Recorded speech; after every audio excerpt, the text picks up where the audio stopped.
messieurs, bonsoir. Bienvenue à 20h30 sur la CIAC TV. Bonsoir Valérie. Bonsoir Evelyne. Mesdames, messieurs, bonsoir. Voici les titres de ce mercredi 25 mars 2015.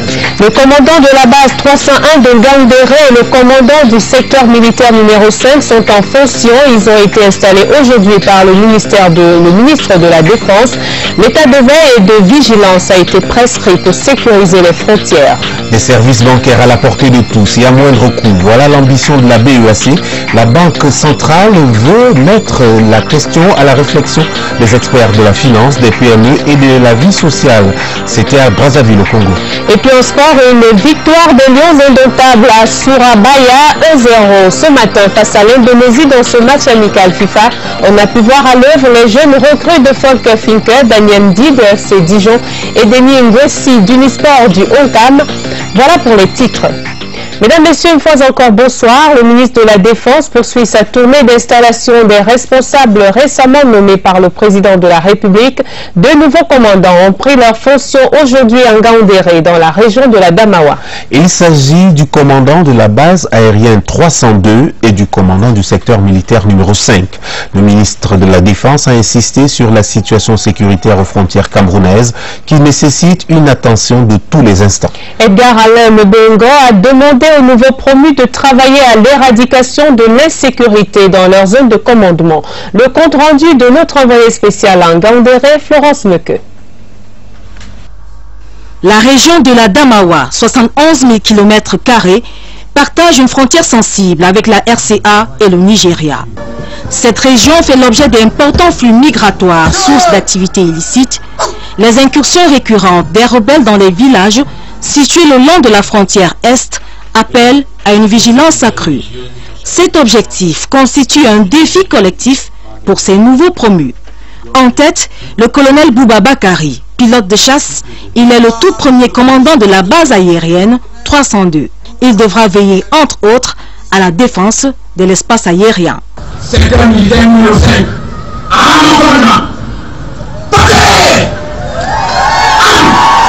Le colonel Aoui Francis Anocha, 53 ans, est le nouveau commandant du secteur militaire numéro 5. Le ministre de la Défense, Edgar Alain Mbongo, appelle ses chefs militaires à œuvrer à l'éradication de l'insécurité. Les deux chefs militaires qui viennent d'être installés participent du souci du président de la République de renforcer davantage le dispositif de défense. L'activation et la nomination effective d'un commandant de la base aérienne 302. C'est une innovation qui participe également de la montée en puissance de notre dispositif au sein de la 3e région militaire interarmée. Ces chefs militaires sont en mission commandée dans la garnison de Ngaoundéré. Et de l'avis du ministre de la Défense, ils ont l'obligation de résultat.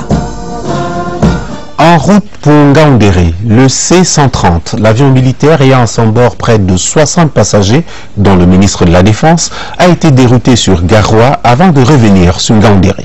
Et c'était hier la faute à une mauvaise météo qui a obligé le pilote à remettre les gaz.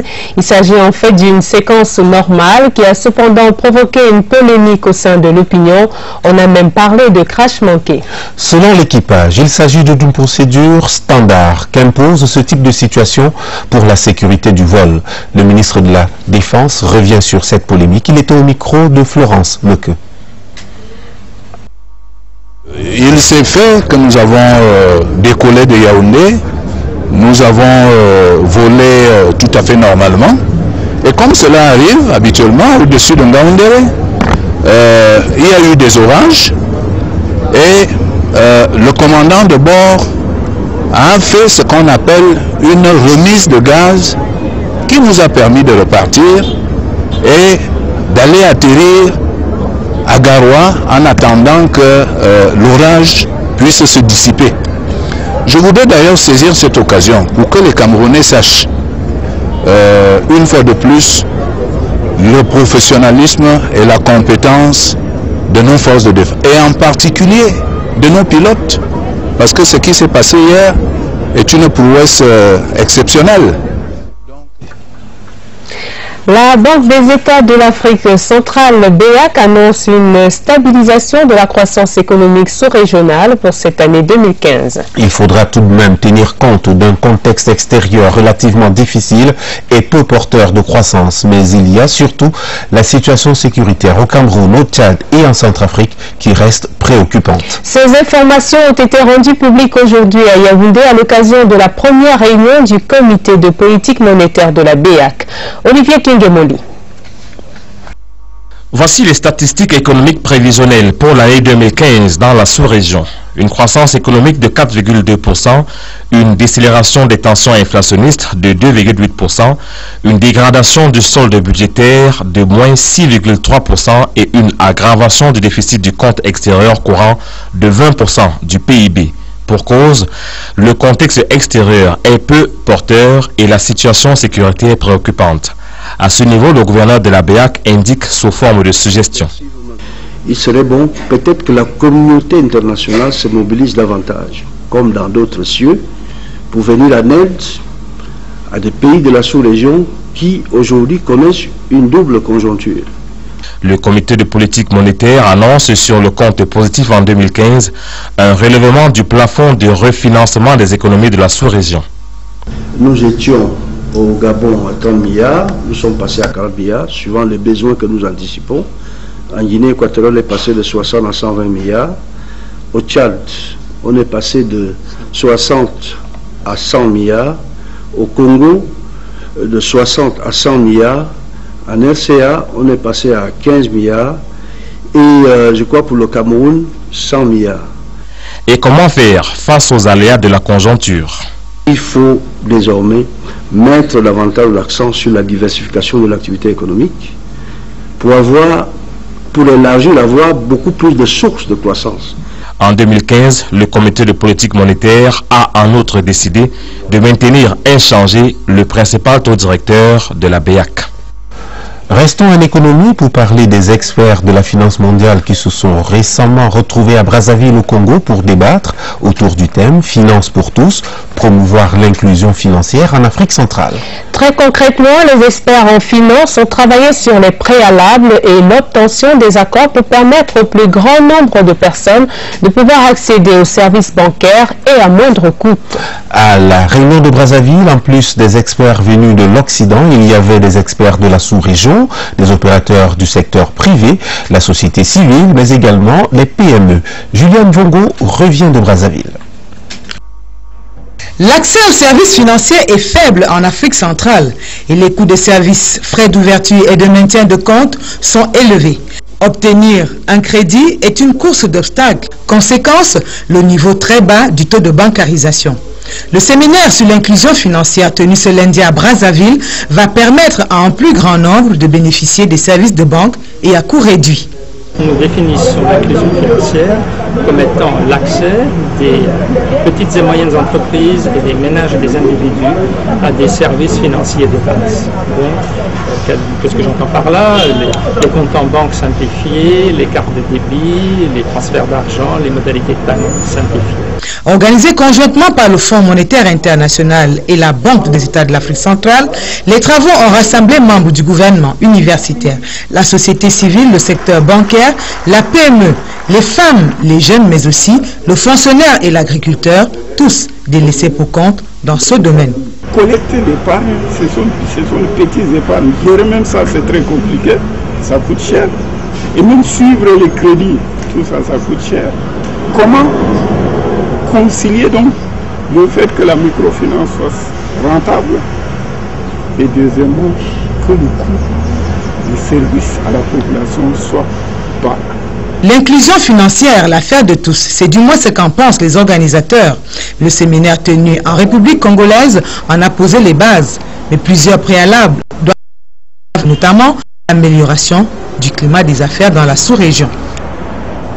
Valoriser les personnes handicapées comme productrices de richesse, c'est l'ambition des Espagnols en prospection au Cameroun. Ils sont intéressés entre autres par la promotion des droits des non-voyants. C'est en fait toute une mission économique espagnole qui est en séjour à Yaoundé. Elle s'est rendue au ministère des Affaires sociales. Il y a eu également des échanges avec des officiels du ministère de l'économie et à l'Agence de promotion des investissements. La mission économique conduite par le chargé d'affaires auprès de l'ambassade du Cameroun en Espagne. Le point avec Florence Ndeng. C'est une main tendue des Espagnols vers les personnes vulnérables que la ministre des Affaires sociales saisit sans ambages, car 2 millions de personnes sont en situation de handicap au Cameroun et la Fondation 11, spécialisée dans la réinsertion des aveugles et déficients visuels, est un partenaire idéal. L'entreprise Sensa Exiteco, quant à elle, offre l'assistance technique dans la construction des centres d'insertion des enfants en détresse. La mission économique espagnole est aussi passée par l'Agence de promotion des investissements pour s'enquérir du cadre institutionnel et du climat des affaires au Cameroun. Nous avons dit aux investisseurs espagnols que le gouvernement camerounais mettait à leur disposition des incitations communes pendant une période de 15 ans et des incitations particulières pour tous ceux qui investissent dans les secteurs jugés prioritaires par le DSCE. Au ministère de l'économie, les Espagnols souhaiteraient investir dans la conserverie des produits de mer, entre autres. Le secteur pharmaceutique est celui qu'ils ont directement ciblé. Les besoins en remèdes, en produits pharmaceutiques au Cameroun est énorme. Il faudrait donc monter immédiatement un projet de laboratoire de construction, de laboratoire de référence pour fabriquer des produits tels que les perfusions. C'est donc une mission économique marathon certes, mais pleine de promesses qui, on l'espère, ne tarderont pas à se réaliser.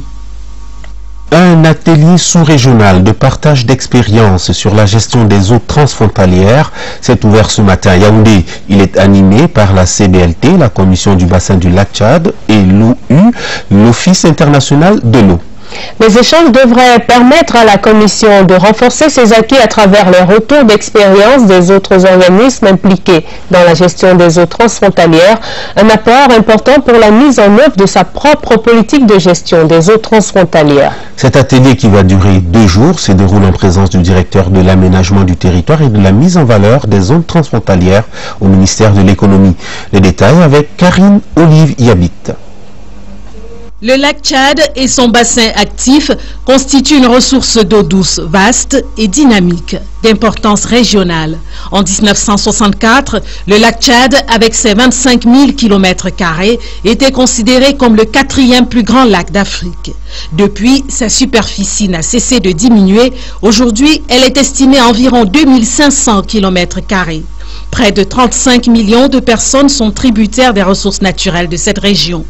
D'où l'urgence d'agir. Cet atelier s'inscrit dans le cadre de la mise en œuvre du projet Préservation du lac Tchad. La commission du bassin du lac Tchad, c'est un peu arrêté par rapport à d'autres connaisseurs qui sont un peu en avance. Nous voulons maintenant, aussi nous avons des expériences à partager avec les autres, beaucoup plus qu'on peut recevoir également. Au cœur des échanges, la composante 3 du projet appuie pour l'entrée en vigueur de la charte de l'eau et le renforcement des relations avec les autres organisations sœurs de la commission du bassin du lac Tchad. La charte de l'eau devrait contribuer à améliorer les conditions de vie des populations de cette région. Juridiquement parlant, pour la charte de l'eau, il faut 4 signatures, 4 ratifications par pays. Actuellement, il y en a 3, le Niger, le Cameroun et le Tchad.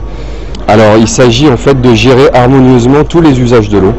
C'est bien sûr l'eau potable, c'est bien sûr l'assainissement, mais c'est également la pêche, c'est également l'élevage, c'est également l'hydroélectricité. Une gestion équitable et rationnelle des ressources en eau, mais également l'amélioration des conditions socio-économiques des pays du bassin, ainsi que la prévention et le traitement des situations d'urgence. La ratification de la charte de l'eau par les autres États membres est donc très attendue. En santé, les maladies du rein chez l'enfant préoccupent le personnel soignant du centre mère et enfant de la Fondation Chantal Biya. Le service de néphrologie de cet hôpital pédiatrique a saisi l'occasion de la Semaine nationale du rein pour entretenir les parents d'enfants souffrant de ces pathologies sur la nécessité de protéger le rein de l'enfant à travers des gestes simples. Si vous avez un enfant en bas âge, vous devez vous assurer qu'il a un bon jet urinaire et surtout veiller à ce qu'ils boivent suffisamment d'eau. La suite des conseils pratiques avec Joseph Clémenda. Mère d'un jeune garçon de 9 ans, Aurélie Boumé souffre le martyre d'être parent d'enfant vivant avec une maladie du rein. Il avait envie de faire pipi, mais il n'arrivait pas à faire pipi, ça ne sortait pas. Et on l'a amené à l'hôpital. Une semaine ou deux après ce problème, il n'arrivait pas à faire les selles aussi. Et au cours des échographies, on a pu constater que l'enfant avait un seul rein. Et le docteur Nelka m'a demandé qu'on fasse un suivi pointu parce que l'enfant ayant un seul rein, et ce rein ayant été un peu altéré avec le problème des valves de l'urètre postérieur, il fallait donc qu'on continue le suivi pour qu'on n'atteigne pas la phase de dialyse. Les séances de sensibilisation sur les maladies du rein au Centre Mère et Enfants de la Fondation Chantal Biya s'accompagnent d'examens en laboratoire. Examen d'urine à base de bandelettes. On a des urines qui n'ont pas une bonne couleur, qui sont Coca-Cola, qui sont un peu hématiques avec du sang. Donc c'est par rapport à ça, il y a aussi une échelle de comparaison. À l'occasion de la semaine du rein, les causeries éducatives avec les parents, les malades et amis du rein permettent au corps médical de rappeler les signaux d'alerte. Le jet urinaire. Si l'enfant fait pipi et que ça tombe, un garçon, ça tombe devant lui, c'est pas normal. Ensuite, en grandissant, il y a les infections urinaires, il y a les ventres qui sont distendus, parfois c'est un problème, il faut faire des examens. L'enfant qui naît et qui fait plus de 6 heures, ou bien un enfant qui fait habituellement pipi, qui fait plus de 6 heures sans faire des urines, c'est pas normal. C'est pas normal. Il y a une insuffisance rénale qui est en train de s'installer. Il faut faire quelque chose. Organe d'épuration du corps humain, le rein est vital. Il faut le protéger. Le slogan Drink a glass of water and give one to. Buvez un verre d'eau et en offrez un autre. Boire, ça ne va pas empêcher les maladies chroniques, mais ça va aider le rein à mieux fonctionner. La néphroprotection est utile pour un fonctionnement harmonieux du corps humain, même chez l'enfant. Il faut apprendre à mieux se nourrir et avoir une bonne maîtrise de son régime alimentaire. Le sujet est au centre d'un atelier de consultation qui regroupe une vingtaine d'experts en éducation nutritionnelle. Il est question au cours de cet atelier de rassembler un échantillon représentatif d'experts nationaux en éducation nutritionnelle au Cameroun. Ils montreront la réalité des régimes alimentaires des Camerounais afin d'illustrer nos habitudes nutritionnelles. Et c'est l'université de Caen, à travers son antenne de Yaoundé, qui organise cet atelier. Voici le reportage de Dieudonné Zra. Pour le commun des mortels, bien se nourrir ne signifie pas toujours manger de façon équilibrée. C'est le cas au Cameroun où la plupart des décès chez les enfants de moins de 5 ans sont liés à la sous-alimentation. Nous avons une malnutrition par carence qui s'exprime par le retard de croissance chez les enfants de 0 à 3 mois. Et nous avons également les maladies émergentes non transmissibles liées à la nutrition, c'est-à-dire les maladies comme l'obésité, l'hypertension, le diabète type 2. On constate que c'est les pratiques nutritionnelles qui sont, du nouveau-né surtout, qui ne sont pas optimales. Si on fait de l'éducation nutritionnelle pour faire de la promotion de l'allaitement maternel, si on fait de l'éducation nutritionnelle pour promouvoir la consommation des denrées alimentaires qui nous sont tout autour de nous, nous pensons que d'un moment à l'autre, notre pays peut sortir de cette situation. Le rapport de cet atelier sur les besoins et capacités du Cameroun en éducation nutritionnelle devra permettre d'inclure un programme de formation professionnelle dans cette spécialité. Il faut des hommes bien formés, des hommes qui maîtrisent le domaine, et un des objectifs de cet atelier est justement de former un certain nombre de Camerounais que nous mettrons comme ça à la disposition des ministères concernés par le domaine. Tout cela dans le but d'inciter les populations à améliorer leur régime alimentaire pour éviter certaines maladies et vivre longtemps. L'assurance volontaire s'ouvre aux étudiants. Le directeur général de la CNPS est allé faire les yeux de Chimène au COPS de Soie. C'était au cours d'un colloque de sensibilisation sur l'assurance volontaire. L'université de Yaoundé 2 à Soie, avec ses 27 000 étudiants, est une cible idéale pour la Caisse nationale de prévoyance sociale. Avec 2 000 francs CFA de cotisation par mois, l'étudiant peut se garantir contre l'invalidité, la vieillesse ou encore le décès. L'assurance volontaire est la dernière avancée en matière de couverture sociale au Cameroun et vient élargir l'assiette des assurés à tout citoyen qui le désire. Le reportage de Daniel Menanga. Ils sont jeunes et non salariés pour la plupart, mais les étudiants camerounais peuvent aussi prétendre à une couverture sociale en cotisant 2000 francs par mois pendant 15 ans à la CNPS. Il suffit aux étudiants qui ont la capacité contributive, mais elle est modique, comme vous savez, d'exprimer donc leur volonté de s'assurer auprès de la CNPS et de constituer d'ores et déjà un capital, appelons-le ainsi, pour leur pension retraite. À l'université de Yaoundé 2 Soa, les jeunes gens ont été sensibilisés sur les aspects juridiques, financiers et pratiques du nouveau régime de sécurité sociale. Et pour nous, c'est une très bonne chose que la CNPS vienne renseigner non seulement les étudiants, mais aussi tout le monde, toute la nation au sujet de cette réforme issue du décret 2377 du Premier ministre de 2014. Au Cameroun, seuls 10% de la population bénéficie d'une couverture sociale. Fonctionnaires, agents de l'État, travailleurs régis par le Code du travail.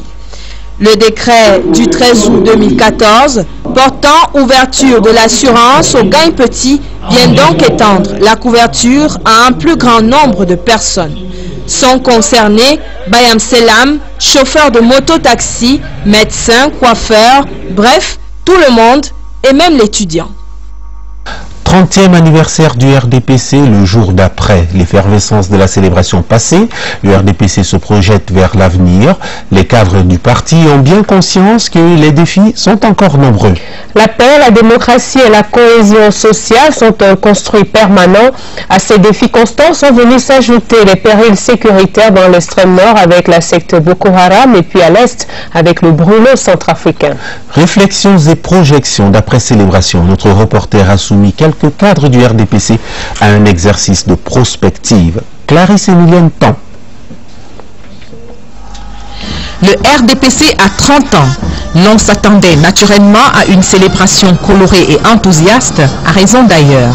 Ça aurait été une occasion unique dans son caractère festif.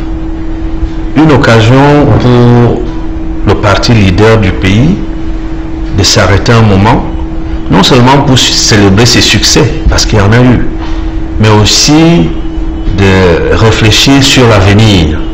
Compte tenu du contexte, la discipline du parti et les directives du top management de celui-ci appelaient à agir autrement, à raison aussi. Le RDPC est un parti responsable, un parti qui est à l'écoute de la nation. Le 30e anniversaire arrive au moment où nous sommes donc dans cette situation. On regarde la pudeur républicaine. Il n'était pas possible que nous célébrions ce 30e anniversaire comme si nous étions en situation normale. Une célébration témoignage de solidarité, mais aussi une bonne raison d'exprimer de la satisfaction vu le chemin parcouru. À travers les différentes manifestations, le RDPC a tenu à célébrer 30 années de leadership exemplaire du président national, son Excellence Paul Biya, 30 années de paix, d'unité, de démocratie et d'intégration nationale. Il était également question pour les militants et sympathisants de notre parti d'exprimer leur reconnaissance au président national et à Mme Chantal Biya, président d'honneur de l'OFRDPC. L'occasion a été donnée aux militants du RDPC de reconnaître et de marquer leur soutien au président Paul Biya pour tous les efforts déployés dans la recherche de la croissance de notre pays, engagé dans la voie de son émergence. Le travail de réforme démocratique mené par le président national du RDPC, par ailleurs président de la République durant les 3 dernières décennies, a été magnifié par les militants de ce parti qui n'ont d'autre choix que de continuer à le soutenir. Aujourd'hui, notre travail est de continuer à alimenter son programme, à lui faire des propositions et à appuyer son action à travers un des instruments constitutionnels qu'on appelle le gouvernement.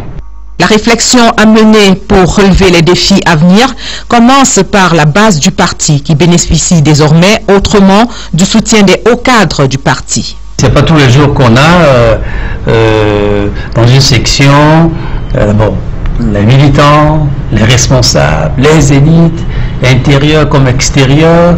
La recommandation est de consacrer un temps à la réflexion. Pour faire le point d'où nous venons, où nous sommes, et un peu jeter des perspectives d'avenir au niveau de chaque section. Bien que célébrés dans la sobriété et la dignité, les 30 ans du RDPC ont encore donné à ses militants et sympathisants de démontrer la vitalité de leur parti. Mais la page de la célébration du 30e anniversaire du RDPC n'est pas encore complètement tournée. Nous allons revivre l'ambiance des manifestations organisées hier dans quelques sections du parti. Et nous irons à Akonolinga dans le Nyon et Fumu, à Bafia dans le Bami-Inubu et Mbanjok dans la Haute-Sanaga. Des meetings ont marqué la journée du 24 mars ci et là, mais les discours étaient la préoccupation sécuritaire qui était donc partagée dans les discours. Malgré tout, le parti a dressé le bilan de 30 ans de marche pour le progrès du Cameroun. Voici une mouture des célébrations avec nos reporters Zakiatou Boubakari et Aurélie Crescence-Mbida. Du monde, beaucoup de monde, beaucoup d'ambiance aussi. Normal, c'est un anniversaire qui est célébré. Le RDPC a 30 ans. 30 ans après sa création, le RDPC, sous la conduite méthodique et éclairée de son président Paul Biya, est devenu le socle sur lequel repose notre unité nationale. Des allocutions, il y en a eu, 10 au total. Maires, sénateurs, députés, présidents de section RDPC, OFRDPC, OJRDPC. Tous se rejoignent autour d'une idée et réitérer fermement leur engagement au président national Paul Biya afin de faire du Cameroun un pays de stabilité, de progrès et de justice sociale. À Bafia, environ 10 millions de francs CFA ont été collectés pour soutenir nos forces de défense et les populations en détresse à l'extrême nord Cameroun. Un choix délibéré du délégué du comité central qui a réitéré le maintien de la paix par les populations. Nous devons gagner cette guerre avec la contribution de toutes les forces vives de notre département. Il y va de notre avenir. Cette mobilisation à la maison du parti en ce jour anniversaire est une preuve d'engagement, d'amour pour le RDPC et du soutien au président national. Une marche dans les artères de la ville a clôturé la fête. Parce que Mbanjok est une ville cosmopolite, les autorités de la ville et le délégué du comité central du RDPC ont choisi au cours de ce 30e anniversaire du RDPC d'informer leurs militants sur comment combattre la secte islamiste Boko Haram. Occasion également de démontrer leur engagement à toujours soutenir le parti et son président national. Soutenir le chef de l'État, soutenir les armées dans le cadre de la lutte contre la secte pernicieuse Boko Haram. C'est un nouvel engagement à aller de l'avant, en respectant les idéaux du RDPC, notamment la paix et l'union, comme au cours de cette marche patriotique. À Saint-Mélima, dans la section Dja et Lobo 1 du RDPC, c'est un appel à la vigilance qui a été lancé pour préserver l'intégrité territoriale du Cameroun. Les militants là-bas ont pris la mesure du péril terroriste. Bambis, dans le Dja et Lobo, a assuré les forces de défense de son soutien et de sa solidarité. Les militants de cette section ont redit leur fidélité au président national.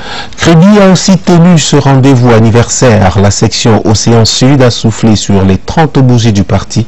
Voici les échos de nos reporters Dieudonné Zra, Aurélie Crescence-Mbida et Lucrèce Medunjemba. Je suis photocall à Saint-Mélima, je suis Garwa Boulaye à Saint-Mélima. Les militants de la section RDPC Dja et Lobo 1 bravent la canicule pour exprimer ainsi leur soutien aux populations de l'Est et de l'extrême Nord aux prises avec l'insécurité. Nous sommes de tout cœur avec nos frères qui vivent dans ces régions. Le trentenaire du RDPC à Saint-Mélima se résume donc en une marche patriotique pour tenir les camarades en éveil. Nous devons prendre ça au sérieux et surveiller le Cameroun. Autre appel à Saint-Mélima ce 24 mars, celui relatif au soutien sans faille au président national et celui relatif au recensement en cours dans cette formation politique. La section RDPC Océan Sud a profité des 30 ans de son parti pour faire la paix et à main dans la main souffler sur la 30e bougie du parti de la flamme. Bilan positif malgré les embûches et les difficultés, surtout moment pour les militants de réitérer leur engagement au RDPC.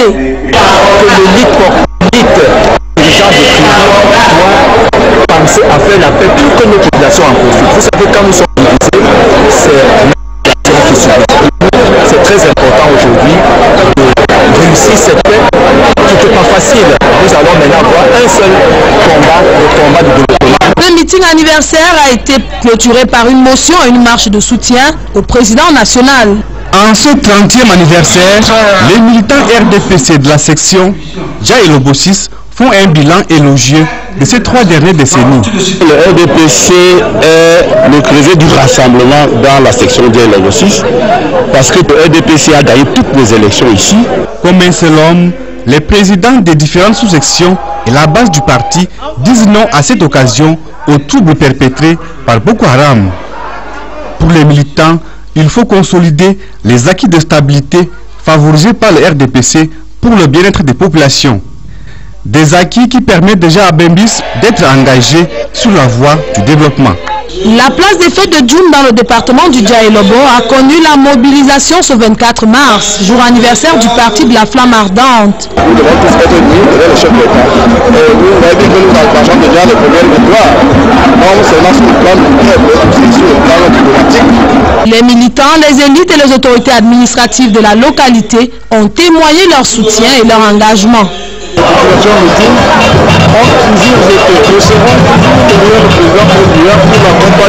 Ils sont donc tous comme un seul homme derrière le président Paul Biya et promettent de toujours porter haut les idéaux du parti.